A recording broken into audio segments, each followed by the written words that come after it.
Yesterday, I looked through Senate Concurrent Resolution 5, which presumably is the resolution that defines the budget priorities for this year. Now, I'm aware that when a president comes in, he's usually working with the budget priorities that have been set up by the former president. But there's a big difference, I believe, than when you're a career politician who is engaged in numerous congressional budget cycles as part of your professional requirements, and somebody who's elected to the office of the presidency that does not have the experience with annual budgetary and appropriations processes. Even if you've had experience in another manner, corporate experience, some other kinds of maybe auditor legal experience.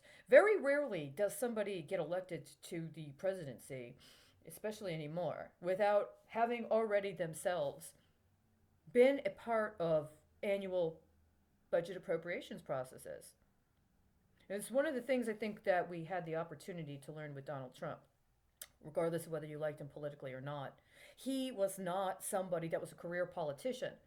His experience coming in as an executive, in consideration of what he was going to have to work with, especially related to fiscal policy and fiscal priorities and how they're set and what his role is. This was actually a very important possibility for us as the people to engage with on a particular level. And I think for me personally, that I actually, in a certain manner, saw it that way and followed it that way. Now, I do not have his disposition, I have my own. And what I saw in 2017 was alarming. This is why I did what I did. What I saw last night was absolutely reprehensible. Now, I've made voice notes. I've followed up with things that have been happening in my life concurrently that are not only extortionate, but are very distasteful. And I'm going to continue to do this. I filed a formal petition with the Supreme Court of the United States at the end of 2017. I filed another petition in 2018. I filed one at the end of 2020 that was specific to a request for articles of impeachment against the United States Senate. What I saw last night makes it difficult because the House is no longer considered witness to what the Senate did. They're co-conspirators. All of them. If the congressional record, if what is currently the publicly accessible information about what Congress has done in the last week is accurate, all of them, all of them deserve to be impeached. There's no other way to look at it. There's no other way to see it.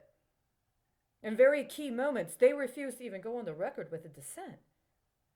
Who's actually challenging what was allowed to be addressed as a concurrent arrangement?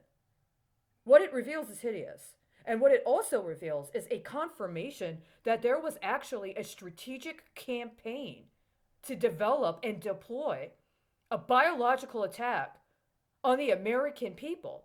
And not only that, but this cover up has served to allow for a process of outlays to award the biological terrorist in 10 years, or rather, 8 years, but tiered as 10 years to 2018. That's exactly what I saw last night. It's horribly racist, it is hateful toward women, and it's incredibly anti Semitic. And unfortunately, the kind of anti Semitism that it portrays is a kind of anti Semitism that puts an actual person of Jewish descent in the position of co conspiring in the acts of anti Semitism that are inherent in the process. It's unacceptable. There's no way we can accept this. There's no way we can allow this status quo. This is not just something that's unique. I've been tracking it personally, actively, for 4 years. It's horrifying. Nobody said anything about it on that level. Nobody's challenged it. It's so blatantly obvious.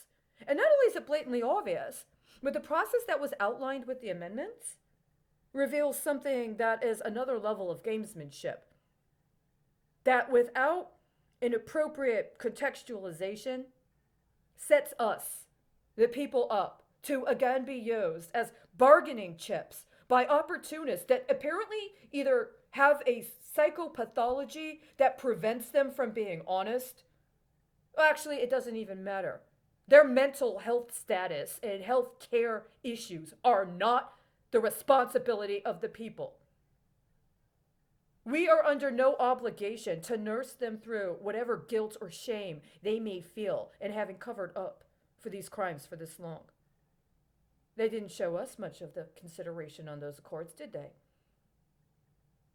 Honesty would have been very important. So I'm letting you know right now, I have this information. And to be honest with you, I'm at a very disturbing point because I don't know what to do. It's so comprehensive and so blatant. I don't even feel like I could potentially try to submit something even to the court system because the budget priorities reveal they've absolutely already set it up to continue leveraging their stranglehold on the judicial system to their personal advantage at the cost of the rest of us.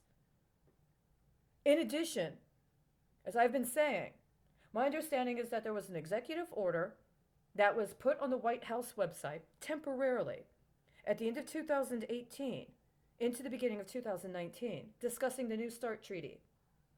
It was only on the website for a very short period of time, but it was put on the White House website during a time frame in which members of Congress were discussing the president's refusal to pass a budget and also accusing him of having implemented an executive order he did not. There were public media reports, and I have them in my evidence, that discussed how the President of the United States on that day had implemented an executive order. There were no executive orders of that sort on the website at that time. What there was an executive order regarding the New START treaty. Nobody reported on this in the press. That executive order, on the other hand, that they claim that was passed, actually had to do with the fact that there was a piece of legislation around payment and compensation for federal workers that had expired during that congressional cycle. And Congress just did not renew it, and they did not pass another piece of legislation to replace what was inherent in that one. And so the end of the year turmoil around the federal budget process was completely disingenuous in terms of how it was represented in the media. Congress did not do its job and pass the legislative bill that would have backed their authority to appropriate for what they said the president was refusing to approve. Now, whether that was actually the reason why Donald Trump refused to sign the budget, especially insofar as the accusations were about protecting federal workers, I don't know. But I know as a citizen and an American and as somebody that had stepped up to and declared her intent to run for Congress in 2016, that if I had been in Congress during that budget cycle, I would have said, where's the bill? These provisions expired this year. There's been no new legislation proposed so far as I can see. Nothing's been passed. We don't have the budgetary authority to go through with these appropriations. Passing it off onto the president is disingenuous. It was our job to pass the bill. There was no bill. What do we got now instead? Well, emergencies under the auspices of COVID-19 relief, which are also supposed to be correlated through the Department of Treasury, which still has not been very forthright about changes that have been happening at the Federal Reserve, including in consideration of the Federal Open Markets Committee. So it's around the same time as that budget imbroglio. And in addition, what that has to do with the fact that the year before that piece of legislation expired, the Federal Reserve just stopped indexing labor data as it had been for decades. Nobody has brought these up. Nobody has mentioned this. And yet they expect the entire country to allow for our lives to be expropriated and force collectivized under the federal system to pay for all the heroes that are on the federal dole. That's the smokescreen. What's really happening? Who thought it was okay to allow for an attempt for Chevron and Exxon to merge? This should never, ever have been allowed to even be contemplated, much less be put into the public realm. What was Chevron doing yesterday when these budgetary announcements were made? Why did you let them do it? Why did you allow for a derivation into executive compensation packages associated with the gas and oil sector replace appropriate, literal, constitutional discussions and disclosures to the American people about what's happening with the New START Treaty? It's a very direct question. You can't back up what you're doing. And I'm not going to back you.